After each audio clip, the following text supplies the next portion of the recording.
नमस्ते आप सभी से। आज हम आप सबके बीच में एक बहुत प्यारा देवी मैया का पचरा गीत लेके आए हैं। आप लोग सुनिए और पसंद आएगा तो लाइक शेयर और कमेंट जरूर करना। नी मिया की डरिया में पड़ी गए झलुआ हो कि झूल लागी ना, झूल सातों देवी मैया हो कि झूल लागी ना। एक वरिया झूल सातों देवी मैया हो कि एक वरिया ना, झूल लाल चंद भैया हो कि एक वरिया ना।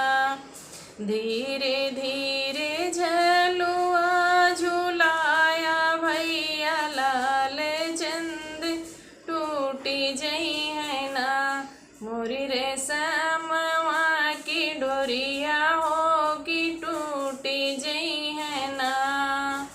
झूलते झूलते मैया गईयल साई हो कि खोज लागी ना, खोज माली फूलवरिया हो कि चली पड़ी ना। ढूंढ मालिन फूलवरिया हो कि चली पड़ी ना।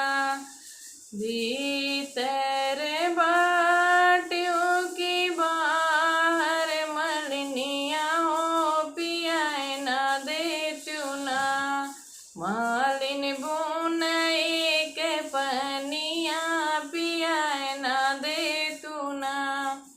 कैसे के पनिया पियाई जग जननी हो कि मोरी चुनरी ना। बाटे धोबिया के घटवा हो कि मोरी सड़िया ना। पहिरो ना मालिन मोरा लहर पटोरवा हो पियाए ना देत्यू ना। मालिन बुन एक पनिया पियाए ना देत्यू ना। कैसे के पनिया पियाई जग जननी हो कि मोरे पैरे ना। बाटेर चली में दिया हो कि मोरे पैरे ना। पहिरो ना मालिन मोरा सोने के खड़ुआ हो पियाए ना देतू ना। मालिन बुन एक पनिया पियाए ना देतू ना। कैसे पियाई मैया बुन एक पनिया हो कि तोहरा से ओकाना। बाट हमारी गोदिया हो कि तोहरा से ओकाना। सेवका सोआओ मालिन सोने के खटोल ना हो पियाए ना देतू ना। मालिन बुन एक पनिया पियाए ना देतू ना।